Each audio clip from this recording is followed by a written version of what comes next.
Alors, oui, aujourd'hui, je vais vous parler du débat en Alberta et on fait cette présentation en partenariat avec le AGEFA. Euh, le ADSA, le Alberta Debate and Speech Association, juste une instante, est une organisation à but non lucratif. Nous encourageons les activités de discours et de débat en anglais et en français en Alberta. Moi, je suis le Edmonton Senior High Debate Rep et je fais la majorité de mon travail, c'est avec le débat anglophone, parce que la majorité du débat à Edmonton, c'est en anglais, mais en tout cas, ma collègue Abigail Conrad est le vice-présidente bilingue à la ADSA. Et si jamais vous avez des questions, vous pouvez diriger vos questions vers moi ou vers Abigail. Il y a aussi des représentantes à Calgary pour les débats secondaires et l'oratoire aussi. Okay. Le débat, la seule façon d'entrer dans les débats, c'est bien sûr de faire le débat.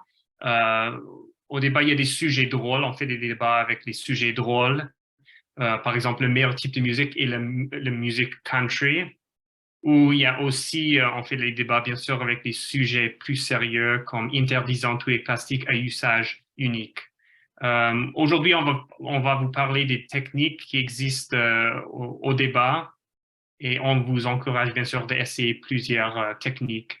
En fin de compte, le débat consiste à devenir un orateur confiante et bien sûr aussi à aborder n'importe quel sujet sur n'importe quel angle.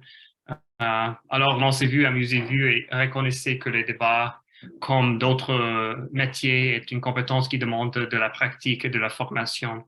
Mais bien sûr, à la fin, le débat, c'est une activité récréative. Euh, alors, c'est pour vous amuser. OK, juste pour commencer, je voulais vous donner un exemple d'une résolution, un topic de débat qu'on utilise. Et je vous demande peut-être de prendre 30 secondes juste pour penser à cette topic, des arguments pour et contre cette topic de débat.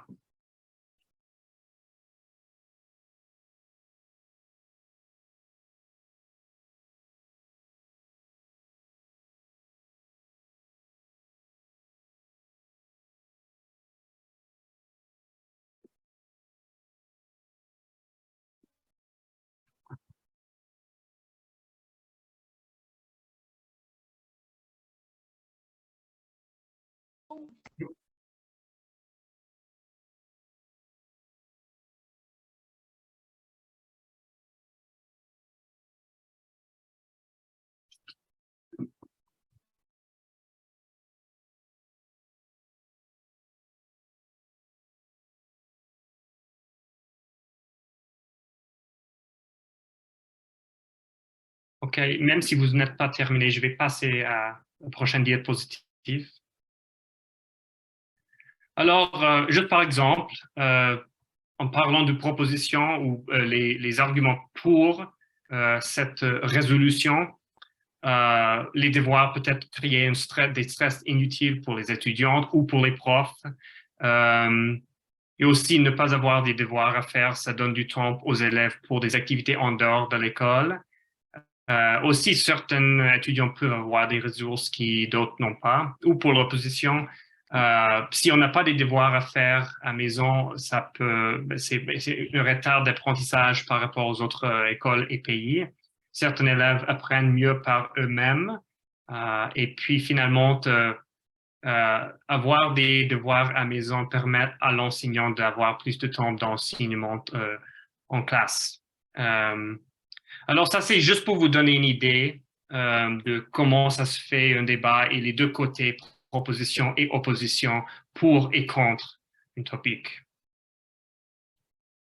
Un peu sur les débats, le rôle central du gouvernement, on dit proposition, est de convaincre les juges que la résolution qu'ils apporteront est désirable. Et bien sûr, l'opposition, c'est de faire l'opposé, de chercher à démontrer que la résolution est indésirable. Pour gagner, la proposition doit prouver son fardeau, ou l'opposition, c'est de prouver que mon proposition a tort. Et quand je dis proposition, je peux dire également gouvernement, et c'est l'équipe qui est pour une résolution, un topic de débat. Généralement, il y a deux types de débats qui se produisent pendant des tournois préparés et impromptus. Pour un débat préparé, les équipes reçoivent la résolution plusieurs jours ou semaines d'avance et ils ont une opportunité de faire des recherches et de préparer pour le débat. Ou pour un débat impromptu, ils reçoivent la résolution 15 minutes d'avance et ils disposent de 15 minutes pour préparer leur discours. Par conséquent, les débats impromptus, il y a beaucoup moins de chiffres, par exemple. Et pour un débat préparé, normalement, les élèves prennent une opportunité de faire un discours avec beaucoup de chiffres et recherches aussi. Le débat est calqué sur celui du Parlement. Et normalement, dans un débat, il y a entre 1 et 3 juges qui décident si la proposition a réussi ou si c'est l'opposition qui a réussi à démontrer qu'il y a des problèmes ou des défauts avec la résolution. Juste pour vous montrer ici, c'est une image de comment la mise en place d'un débat. Normalement, il y a deux tables, une table pour proposition, une table pour opposition, et au centre, il y a un modérateur ou chronomètre, la personne qui s'occupe du temps et pour chaque discours. Et après, il y a plusieurs juges. Souvent, c'est des parents ou aussi des étudiants de l'université. OK, je vais laisser la parole à ma collègue Abigail. Oui, alors, sur les deux équipes, il y a 2 personnes par équipe d'habitude. Il y a des autres formats de débat avec plusieurs personnes sur les équipes, mais d'habitude, c'est 2 personnes. Alors, les 2 personnes prennent les noms qu'on utilise, j'imagine, au vrai Parlement. On a le Premier ministre et le ministre de la Couronne, qui sont le premier et deuxième orateur sur l'équipe gouvernement. Et on a le chef d'opposition et le membre d'opposition sur l'équipe opposition. La première personne sur chacun des équipes donne également un deuxième discours qui s'appelle un discours de réplique à la fin du débat. Alors, on progresse proposition, opposition, proposition, opposition jusqu'à la fin et les répliques sont d'habitude la moitié du temps des discours constructifs et ils prennent 3 à 4 minutes et sont donnés par la première ou le premier orateur de chaque équipe avec opposition en premier. Les temps des discours varient dépendamment de l'expérience et de l'âge des personnes dans le débat. Alors, pour les débats pour les débutants, c'est d'habitude 5 ou 6 minutes et par la fin de high school, c'est plus comme 7 ou 8 minutes d'habitude. D'accord. Pour commencer, il faut décider, bien sûr, qui sera le premier et le deuxième orateur. C'est d'habitude quelque chose qu'on décide un peu d'avance. Alors, si on voit la résolution et on décide en fonction de qui sait plus avec le sujet, ou si les personnes veulent plutôt spécialiser et faire seulement les premiers discours ou seulement les deuxièmes, ça se fait aussi. Alors, comme équipe, il faut s'assurer qu'on sait qui va faire quoi. Très simple, très évident, je crois. Il faut aussi s'assurer qu'on comprend le topic. J'enseigne plusieurs élèves qui ne lisent pas le topic. Alors, il faut dire cela. Lisez le topic. S'assurez-vous que vous connaissez ce que ça veut dire, ce que vous devez penser. Alors, il faut tout d'abord se réconcilier avec le notion de cette assemblée ou cette chambre. Et c'est comme ça que la plupart des topics commencent au débat.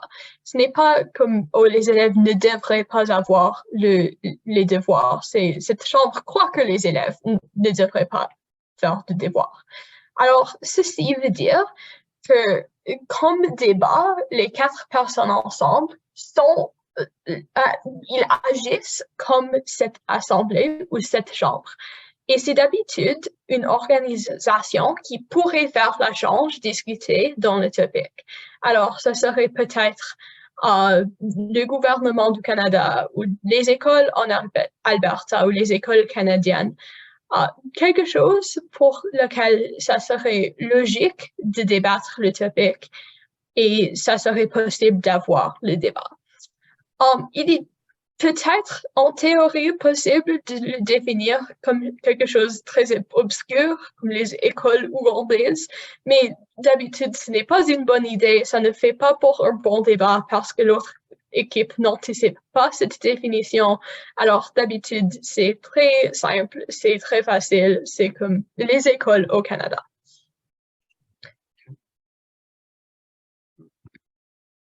Prochain. Parfait. Alors, le premier orateur de débat s'appelle le Premier ministre. C'est la personne qui doit définir les paramètres du débat. Ceci inclut la définition de la Chambre. Et également, cette personne fait d'habitude 1 ou 2 arguments de la position du gouvernement. Cette personne va évidemment être en faveur de la motion ou le topic proposé. Le membre d'opposition, ou selon le style de débat, le chef de l'opposition va en premier et c'est cette personne qui va parler en premier pour l'opposition. Cette personne va d'habitude seulement réfuter les arguments du gouvernement ou de la proposition et donner également 1 ou 2 arguments pour l'opposition ou contre le topic. Si ça se faut, ou si ça, je ne peux pas parler aujourd'hui. Si c'est nécessaire, cette personne peut aussi parfois s'opposer aux paramètres proposés par le Premier ministre, mais d'habitude, ceci ne se fait pas beaucoup parce que les paramètres donnés par le Premier ministre devraient être assez raisonnables, et s'ils sont raisonnables, il ne faut pas s'opposer aux paramètres.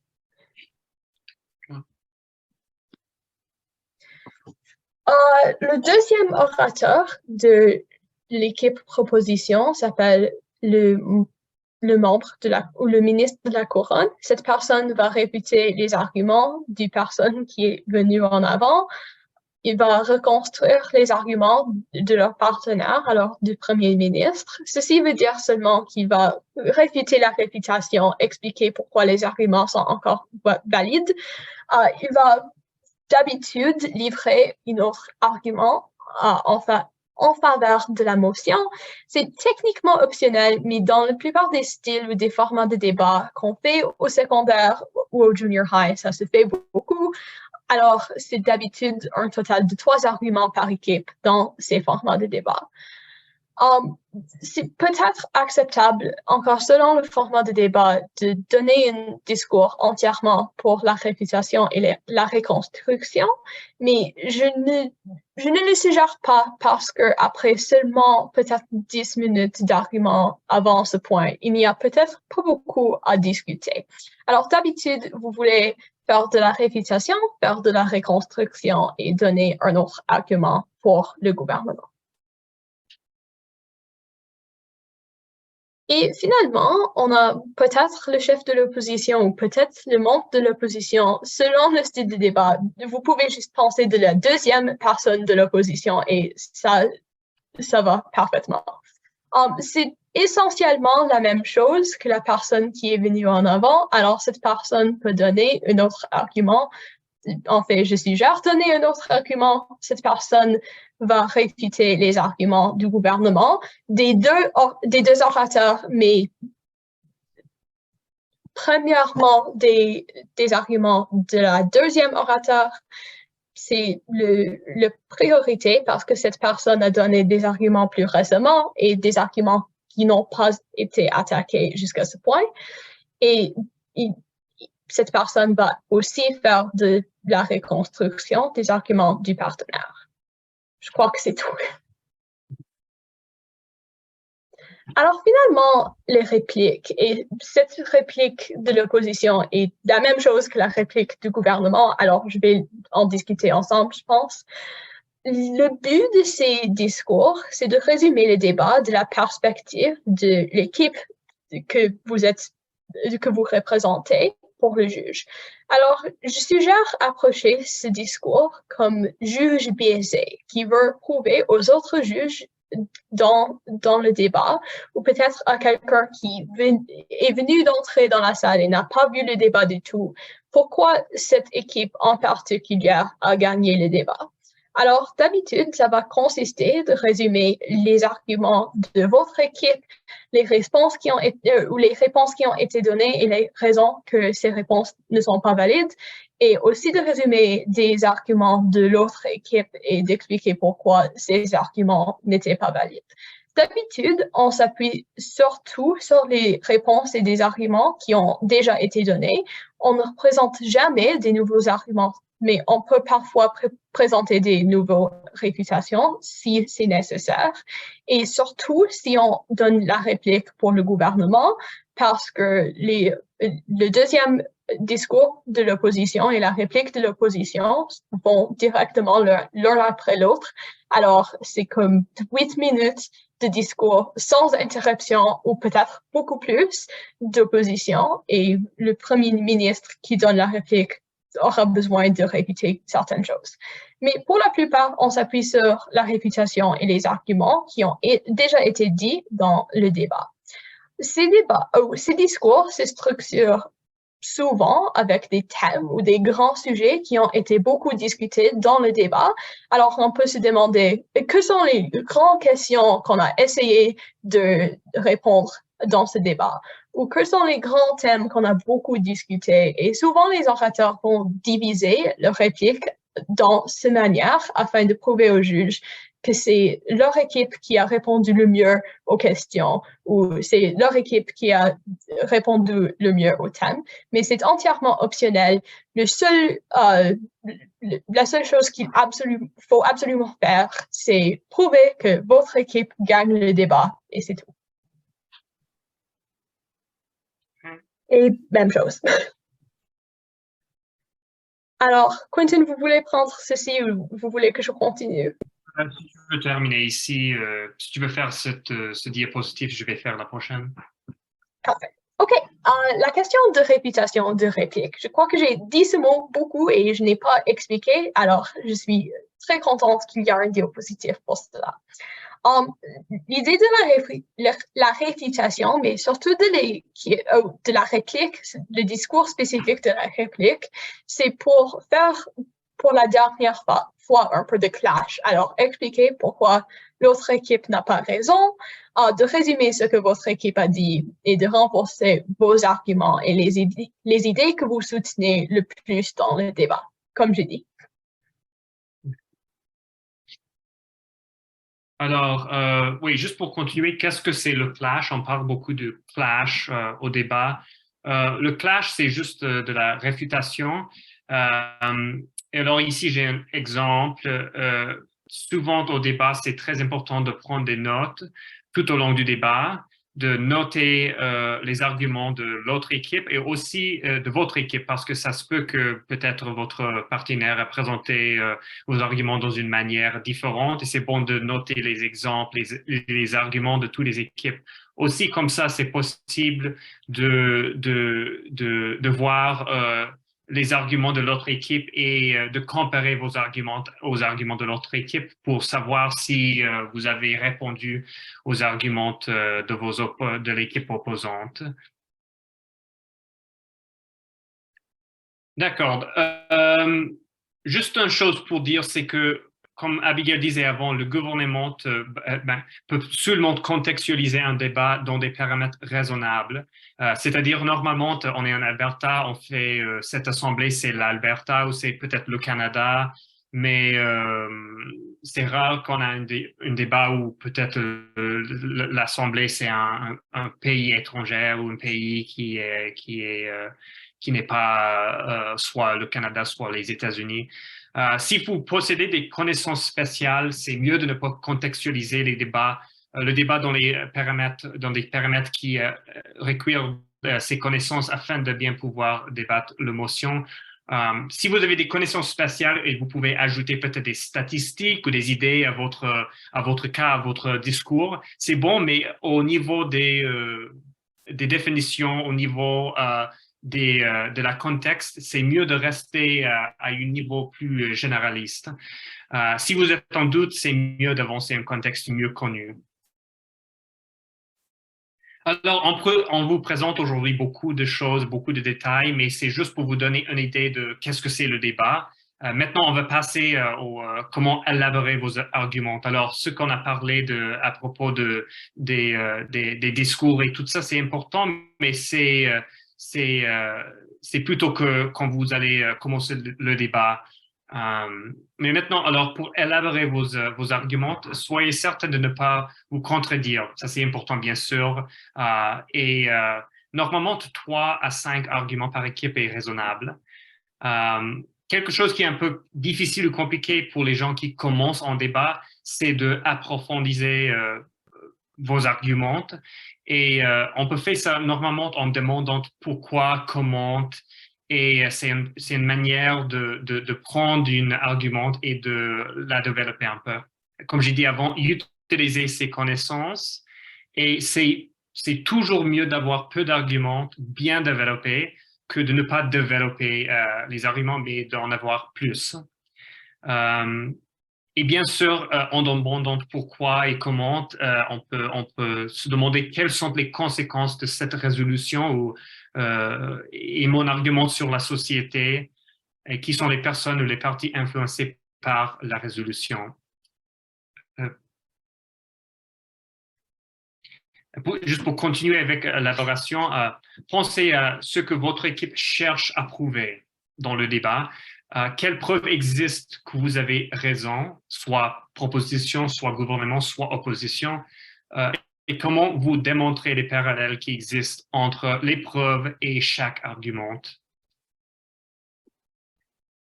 Juste un petit exemple, une façon d'élaborer vos arguments, c'est l'acronyme DEE, dit déclaration, exemple, explication.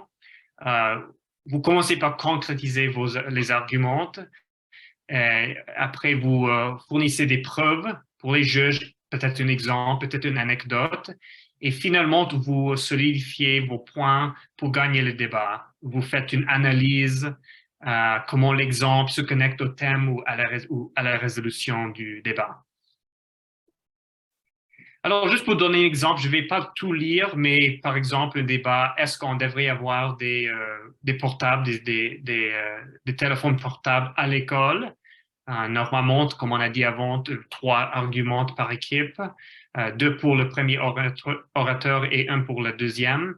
Il y a quelques exemples ici, des arguments pour la proposition et des arguments pour l'opposition également. Et comme ça, après, on a nos arguments, on peut commencer à développer et peut-être à donner des exemples aux arguments pour avancer notre discours et notre cas.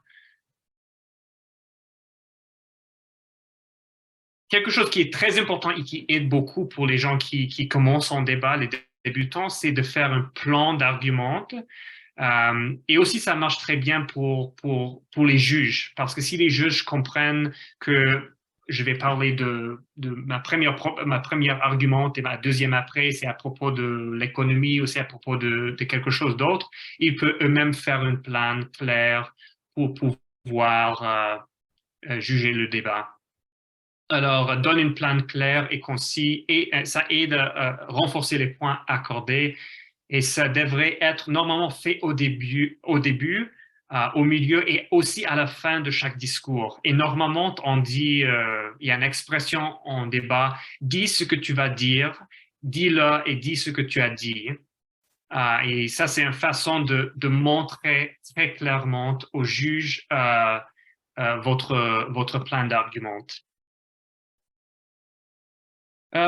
Juste deux choses. Il y a plusieurs techniques pour faire un plan d'argument. Road mapping, c'est juste de présenter ou de dire au début vos arguments, de résumer tout simplement, tout rapidement, qu'est-ce que vous allez dire et expliquer un tout petit peu avant de commencer vos arguments. Signposting, c'est un sommaire, une répétition de vos arguments pour clarification et l'organisation. Et ces deux techniques aident beaucoup, comme j'ai dit avant, les juges à bien comprendre vos arguments. Et c'est aussi important pour les débatteurs débutants parce que ça vous donne l'opportunité de parler pour plus de temps, parce que c'est toujours le cas quand vous commencez un débat que vous trouvez que 5 minutes, ça c'est beaucoup de temps à parler. Mais quand vous avez des techniques ou des structures ou de l'organisation comme un plan d'argument, ça vous aide à continuer de parler pendant 5 ou 6 ou 7 minutes.